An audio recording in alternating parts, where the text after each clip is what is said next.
Hello students, आज हम EDMC की वर्कशीट 21 सॉल्व कर रहे हैं। Subject maths, chapter 10, tenths and hundreds. Tenth का मतलब होता है बच्चों 10वां हिस्सा और हंड्रेड का मतलब होता है 100वां हिस्सा, यानी 100 में से एक हिस्सा या 10 में से एक हिस्सा। यहाँ पर क्वेश्चन नंबर 1 है, टेंथ को हिंदी में कहते हैं 10वां, हंड्रेड को कहते हैं 100वां। ठीक है, 100वां हिस्सा। Question number 1, right the correct fraction for the following parts in the box. बच्चों, फ्रैक्शंस के बारे में आपको मैं पिछली कुछ वर्कशीट्स में भी बता चुकी हूँ। अब यहाँ पर इनकी फ्रैक्शंस लिखनी है, इसको पिक्चर को देखकर। अब यहाँ पर आप देखिए, इस सर्कल को 3 इक्वल पार्ट्स में डिवाइड किया गया है, 3 बराबर हिस्सों में बांटा गया है, और उसमें से 2 पार्ट्स को कलर कर दिया गया है। तो एक हिस्सा क्या कहलाता है इसका? 1/3 या 1/3। अब 2 पार्ट्स में कलर कर दिया, यानी 2/3 पार्ट या 2/3 हिस्से को इन्होंने कलर कर दिया है। ठीक है, तो इसके लिए इन्होंने फ्रैक्शन आपको लिख कर दी हुई है 2/3 या 2/3। इसको 2/3 पार्ट भी कहते हैं। अब इसी को देखते हुए आपको आगे की पिक्चर्स के फ्रैक्शन लिखनी है। ठीक है, अब यहाँ देखिए, इसमें इन्होंने टोटल कितने पार्ट्स किए हैं? तो यहाँ पर इन्होंने 4 ऊपर 4 नीचे 8 पार्ट्स किए हैं। तो नीचे जो डिनोमिनेटर जो हम लिखेंगे बच्चों, वो हम 8 लिखेंगे, यानी टोटल जितने पार्ट्स होते हैं वो हम नीचे लिखते हैं। तो डिनोमिनेटर आया 8। अब न्यूमरेटर हम वो लिखते हैं जो इसमें पार्ट कलर दिखाया हुआ है। तो 1 2 3 पार्ट्स को कलर दिखाया हुआ है, इसका मतलब हुआ 3/8 या 3/8। ठीक है, इस पिक्चर के लिए फ्रैक्शन क्या लिखेंगे हम? 3/8। इस पिक्चर के लिए पहले टोटल पार्ट्स काउंट कर लीजिए, 1 2 3 4। टोटल पार्ट्स हैं 4, इसमें से कलर किया हुआ पार्ट है 1, तो 1/4। इसी तरह से ये 2/6। ये याद रखिएगा बच्चों, डिनोमिनेटर में टोटल पार्ट्स लिखते हैं, जो रंगीन है वो भी और जो बगैर रंग किए छोड़े गए हैं वो भी। ठीक है, अब नेक्स्ट है, इसमें भी टोटल काउंट करिए, 10 पार्ट्स हैं टोटल, 10 लिख दिया हमने डिनोमिनेटर, कलर किए हुए पार्ट 7, तो 7/10, यहाँ पर 3/10। ठीक है, ये फ्रैक्शंस तो आप अच्छे से समझ ही गए। अब नेक्स्ट देखते हैं इन्होंने हमें क्या समझाया है। Fractions that are 10th part, 1 out of 10 equal parts are special fractions, यानी वो फ्रैक्शंस जो 10th पार्ट में लिखी होती हैं, या ऐसे भाग जो 10वें भाग को दर्शाते हैं, वो स्पेशल फ्रैक्शंस होती हैं।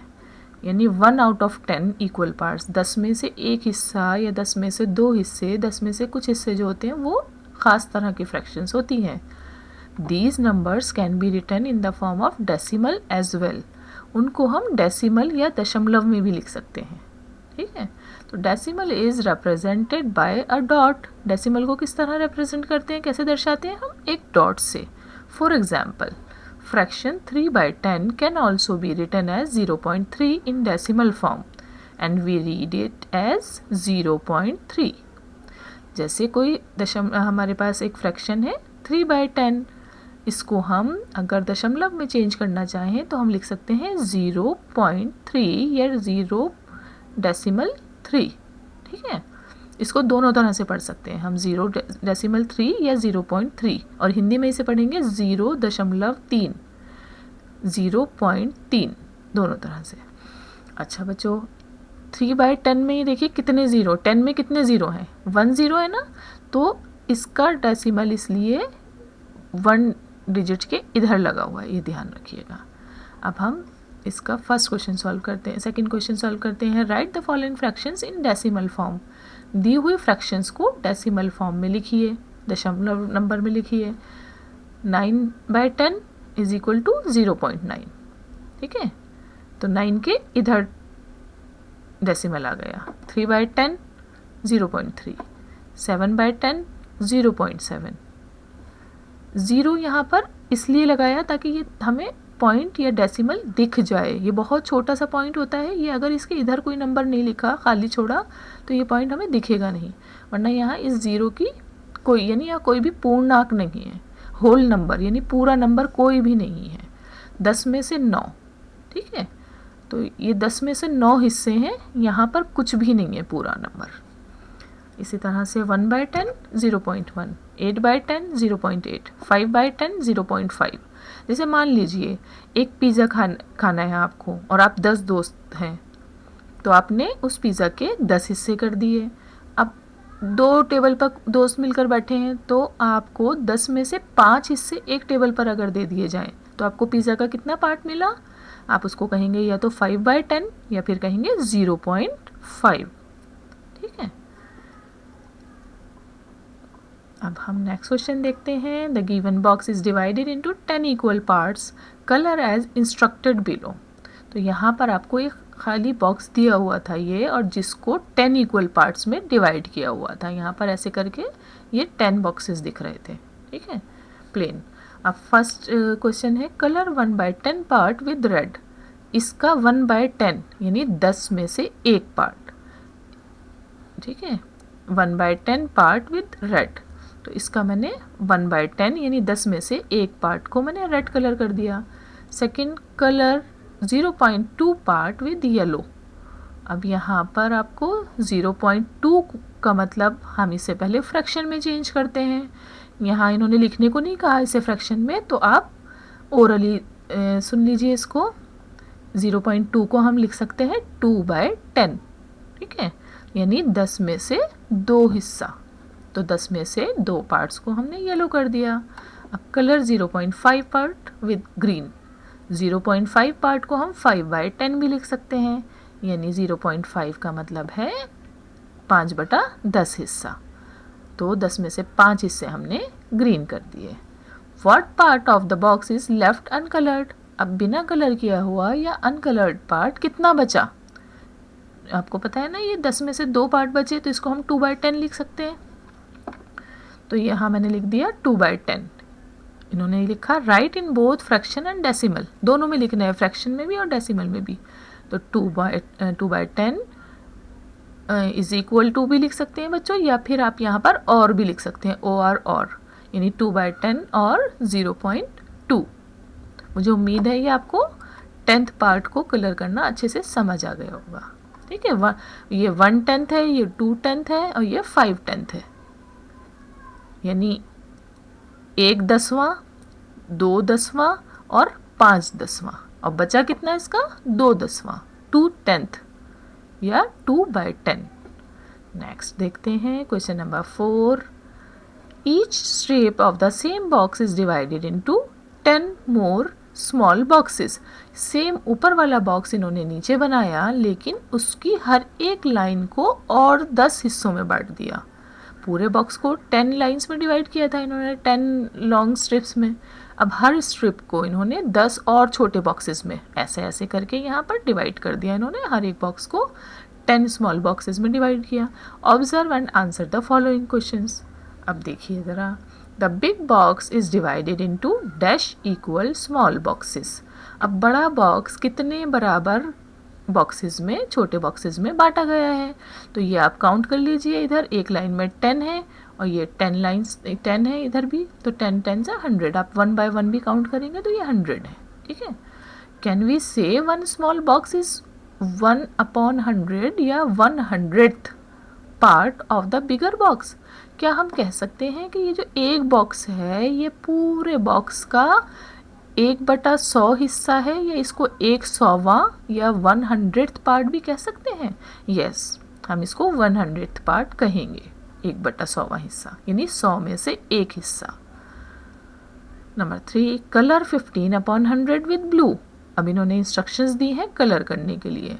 अब पहले हमें 15/100 यानी 100 में से 15 बॉक्सेस को ब्लू कलर करना है। फिर 20/100 विद येलो, 20 बॉक्सेस को, 100 में से 20 बॉक्सेस को yellow, and 35/100 with green colour, 35 boxes को ग्रीन कलर करना है। तो बच्चों मैंने ये इसलिए ब्लू इधर किया क्योंकि इसके 15 और इसके 35 एक साथ आ गए। ठीक है, तो 20 को मैंने येलो किया जैसे इन्होंने यहाँ बताया है, 20 विद येलो, और ब्लू मैंने कर दिए 15 और ग्रीन मैंने कर दिए 35। अब इसके बाद इनका क्वेश्चन है how much part is left uncoloured. तो बच्चों ये 3 कलर करने के बाद आपको बताना था कितना पार्ट अनकलर्ड रह गया। ये इंस्ट्रक्शन इन्होंने बाद में दी थी। लेकिन मैंने ये आपको समझाने के लिए पहले भर दिया, लेकिन असल में इतने 3 कलर करने के बाद इतना पोर्शन देखिए यहाँ से यहाँ तक का अनकलर्ड रह गया। ओके, तो अब कितना इन्होंने पूछा कितना अनकलर्ड रह गया इसके बाद, तो मैंने लिखा 30/100 या 30/100th, 30 100वां। 100 में से 30 छोटे बॉक्सेस, ये वाले 30 बॉक्सेस अनकलर्ड रह गए।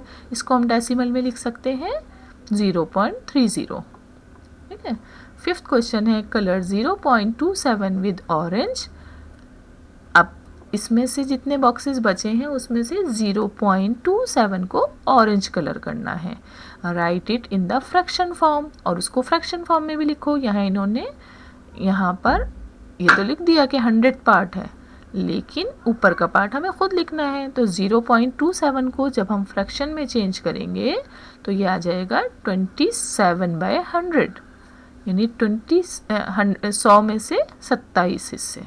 ठीक है, तो यहाँ पर मैंने ये 27 पार्ट्स गिनकर इनको ऑरेंज कलर कर दिया। अब कितना हिस्सा बचा बच्चों? Only 3 parts. इन 3 पार्ट्स को 3 बॉक्सेस बचे हैं, तो इन 3 बॉक्सेस को हम क्या लिख सकते हैं? इन 3 बॉक्सेस को हम 3/100 लिख सकते हैं ना। ये देखिए अब नीचे क्वेश्चन में, objects divided in 100 parts can also be represented in decimal form. तो जो 100 पार्ट में डिवाइड किए जाते हैं उनको भी डेसिमल फॉर्म में हम शो कर सकते हैं। Understand with the example below. इस एग्जाम्पल से समझिए, 34/100 इज इक्वल टू 0.34, यानी 34/100 को हम 0.34 और 20/100 यानी 20/100 को हम 0.20 भी लिख सकते हैं। और 5/100 इज इक्वल टू 0.05। अब अगर 5/100 है बच्चों, ये देखिए, यानी 500वां। अब 500वां दिखाने के लिए ये पहली जो प्लेस होती है ना बच्चों, ये होती है 10th की प्लेस, और सेकंड प्लेस होती है 100th की प्लेस।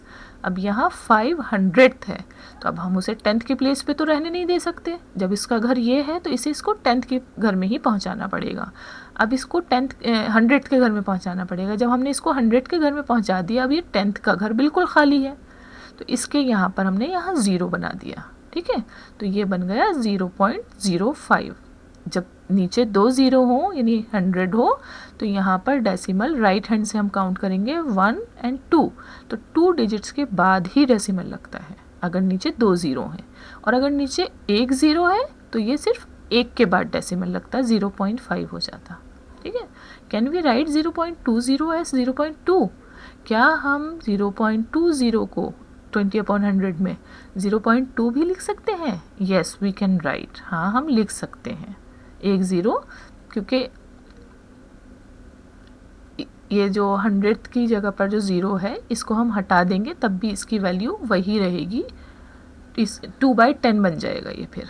ठीक है, और ये 20/10, अगर इसको हम इस 0 को इस 0 से काट दें तो ये 2/10 ही बचेगा। वो बराबर होता है 20/100 और 2/10 बराबर होता है। ये देखिए इस तरह से, यहाँ हमने 2/10 रंग येलो कलर किया था और यहाँ हमने 20/100 येलो कलर किया है। और ये देखिए यहाँ भी 2 स्ट्रिप्स रंगीन है और यहाँ भी 2 स्ट्रिप्स ही येलो हैं, है ना। तो हम बता सकते हैं कि 2/10 बराबर होता है 20/100 के। ओके स्टूडेंट्स, मुझे उम्मीद है ये वाला पार्ट आपको बहुत अच्छे से समझ में आ गया होगा। Check and compare the yellow strips of both question 3 और 4। ये हमने चेक कर ली 3 और 4 की येलो स्ट्रिप्स। क्वेश्चन नंबर 5 है, ऑब्जर्व योर सेंटीमीटर स्केल।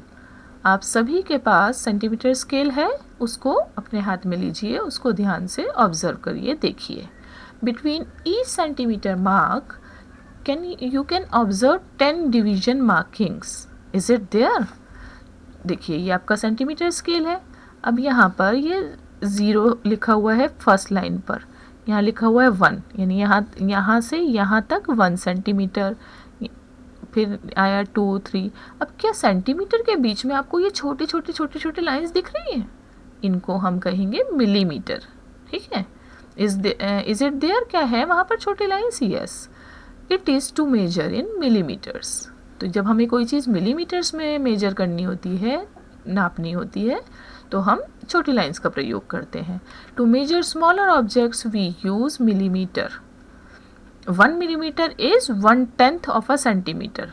छोटी चीज़ों को नापने के लिए हम मिलीमीटर का प्रयोग करते हैं, और 1 मिलीमीटर जो होता है, इतना हिस्सा बस सिर्फ यहाँ से यहाँ तक का, ये जो होता है ये 1 सेंटीमीटर का 1/10 पार्ट होता है। 1 मिलीमीटर पूरे सेंटीमीटर का 1/10 पार्ट होता है। So we can say 1 millimetre is 1/10 और 0.1। 1 मिलीमीटर को हम 1/10 भी लिख सकते हैं और 0.1 सेंटीमीटर भी कह सकते हैं। है तो मिलीमीटर, लेकिन अगर हमने इसे सेंटीमीटर में चेंज किया तो इसके पहले डेसिमल आ जाएगा, तो 0.1 centimetre. Okay, try measuring your nail in millimetre और the tip of your pencil as shown below. What is the measurement of the tip of your pencil. अब आप अपने फिंगर के नेल को यानी नाखून को मिलीमीटर में नापने की कोशिश करिए, और वरना अपनी पेंसिल लीजिए, उस पेंसिल की टिप को मेजर करिए, जैसे कि यहाँ पिक्चर में दिखाया गया है। देखिए यहाँ से यहाँ तक, तो काउंट करिए ये छोटी वाली लाइंस कितनी हो गई, 1 2 3 4।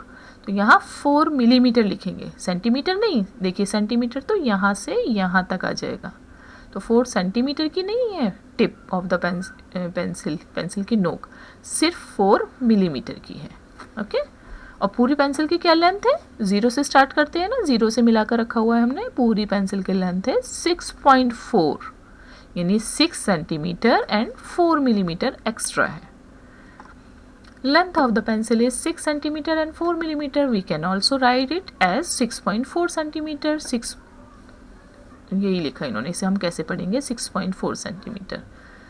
अब इन्होंने आपको काम दिया है, using centimetre scale draw the lines of the following measurement. आपको दी गई लाइंस, दी गई मेजरमेंट के अकॉर्डिंग स्केल को यूज़ करके अपनी नोटबुक पर या वर्कशीट पर ये लाइंस ड्रॉ करनी है। ए है 5 सेंटीमीटर एंड 6 मिलीमीटर, यानी एक ऐसी लाइन बनानी है जो 5 सेंटीमीटर और 6 मिलीमीटर की हो। इसको हम ऐसे भी लिख सकते हैं 5.6 सेंटीमीटर। तो बच्चों मैंने ये इसी स्केल से नाप कर बनाई है।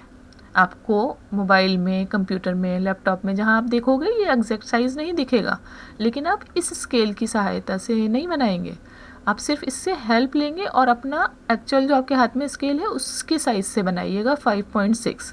देखिए एक डॉट यहाँ बना दीजिएगा आप पेंसिल स्केल रखकर, और दूसरा डॉट बनाइएगा 5.6 पर, यानी 5 पूरा 1 2 3 4 5 6 यहाँ पर एक डॉट यहाँ बना देंगे आप। ठीक है, और बिना स्केल को हिलाए इस डॉट से इस डॉट तक आप जब लाइन बना देंगे तो उसकी मेजरमेंट क्या होगी, 5.6 सेंटीमीटर। ठीक है, अब आपको दूसरी ड्रॉ करनी है 7 सेंटीमीटर एंड 5 मिलीमीटर। इसको बोलेंगे हम 7.5 सेंटीमीटर। तो बिल्कुल वैसे ही दूसरी जगह पर यहाँ पर स्केल रखेंगे आप, और पहला डॉट आप 0 पर लगा देंगे और दूसरा डॉट 7.5। ये जो बीच में थोड़ी छोटी से बड़ी लाइन दी गई है ना सेंटर में, ये 5 पॉइंट्स के लिए होती है, तो 7.5 के लिए यहाँ निशान लगाएंगे 7 और 8 के सेंटर में। ठीक है, और फिर इन दोनों लाइंस को बिना स्केल हिलाए हम लाइन खींच देंगे, तो ये आपकी 7.5 सेंटीमीटर की दूसरी लाइन तैयार हो जाएगी। अब आप सेकंड क्वेश्चन देखिए, fill in the blanks. 13.2 centimetre. अब आपको ये बताना है 13.2 सेंटीमीटर में कितने सेंटीमीटर हैं और कितने मिलीमीटर हैं। तो बच्चों ये जो डेसिमल के इधर वाला हिस्सा है जो मैंने आपको पहले बताया था, ये होता है होल पार्ट, यानी पूरा हिस्सा। दशमलव के पहले जो होता है और दशमलव के बाद जो होता है वो होता है 10th पार्ट। तो ये पूरा हिस्सा है और ये उसका 10th पार्ट है। तो ये जो पूरा हिस्सा है ये है सेंटीमीटर। तो 13 तो यहाँ सेंटीमीटर है और 2 मिलीमीटर है। ठीक है, अब यहाँ पर 4.9 सेंटीमीटर में 4 तो सेंटीमीटर है एंड 9 क्या है आगे का, मिलीमीटर। 3.4 सेंटीमीटर में 3 is centimetre and 4 is 4 millimetre. Question number 6, similarly 1 rupee has 100 पैसे। बिल्कुल इसी तरह से बच्चों 1 रुपये में 100 पैसे होते हैं एंड 10 पैसे इज़ 1/10 ऑफ 100 पैसे। तो 10 पैसे जो होते हैं वो 100 पैसे का 1/10 पार्ट होता है। 10वां हिस्सा होता है, और 1 पैसे और 1 रुपी, यानी 1 रुपए का 10वां हिस्सा होता है 10 पैसे। 10 पैसे को हम लिख सकते हैं 1/10 ऑफ 1 रुपी या 0.1 रुपी। 10 पैसे को हम 0.1 रुपी भी लिख सकते हैं। अब 1 पैसा इज इक्वल टू 1/100 ऑफ 1 रुपी, यानी 1 पैसा जो होता है वो 1/100वां पार्ट होता है 1 रुपए का, या इसको हम 0.01 रुपी भी लिख सकते हैं। क्यों लिखेंगे बच्चों, यहाँ 0 क्यों आया? क्योंकि मैंने आपको पहले ही समझाया था, ये 1/100th है। तो इस 1 को अगर हमें डेसिमल में लिखना है तो 100th की प्लेस पे जाएगा। जैसे ये है 0, ये जैसे आपने नॉर्मली आपने इकाई, दहाई, सैकड़ा या वंस, टेंस, हंड्रेड्स की प्लेस सीखी है ना बच्चों। जैसे नॉर्मल ये है वंस, ये टेंस, ये हंड्रेड्स। तो इकाई, दहाई, सैकड़ा, हज़ार, 10,000, इस तरह से हमने प्लेस वैल्यू या स्थानीय मान सीखा होगा ना आपने। नॉर्मल बिना दशमलव वाले नंबर को हम ऐसे पढ़ते हैं वंस, टेंस, हंड्रेड्स, 1000, 10,000, ठीक है। तो दशमलव के बाद जो होते हैं उनकी प्लेस वैल्यू हम पढ़ते हैं 10th, 100th। अब ये 1 जो है 100th की जगह पे जाना है, तो इसको हमने 100th की जगह पे तो रख दिया। अब ये प्लेस हम खाली नहीं छोड़ सकते, इसलिए यहाँ 0 लगा दिया, ठीक है। अब इसको मैच करना है, मैच द फॉलोइंग। 5 पैसा, तो आप सोचिए पहले, 5 पैसा का मतलब है 5/100। अगर इसको रुपीज़ में चेंज करना हो तो 5/100 रुपीज़ हो जाएगा। अब 5/100 रुपीज़ का मतलब है, पॉइंट में उसे लिखेंगे 0.05 रुपीज़, ठीक है। अब 10 पैसा, तो आप अपने आप ही सोचिए बिना सामने देखे, 10 पैसे का मतलब है रुपीज़ में चेंज करना हो तो 10/100 रुपये, है ना। और 10/100 रुपये को हम लिखेंगे 0.10। इसको 0.1 भी अगर हम लिख देंगे ना बच्चों, तब भी ये 10 पैसे ही रहेंगे, 1 रुपया नहीं बनेगा, ओके। क्योंकि 1 रुपया अगर बनाना है तो 1 को यहाँ ले जाना पड़ेगा, 0.01 होगा तो 1 पैसा होगा, और 0.1 होगा तो 10 पैसे होंगे। 25 पैसे इक्वल्स 0.25 रुपीज़। 75 पैसे आर इक्वल टू रुपीज़ 0.75, ठीक है। 75 पैसे को हम 0.75 रुपीज़ भी पढ़ सकते हैं। 99 पैसे, इसको हम मैच करेंगे रुपीज़ 0.99। तो बच्चों इसमें एक ही वर्कशीट में आपको सभी दशमलव वाली चीज़ें, डेसिमल वाली चीज़ें समझाने की कोशिश की गई है, और मैंने आपको बहुत डिटेल में समझाने की कोशिश की है। मुझे उम्मीद है आपको ये वर्कशीट बहुत अच्छे से समझ में आ गई होगी। अब आप ये वर्कशीट कंप्लीट करिए और इसको नोटबुक में भी लिखिए। Okay, thank you, have a nice day.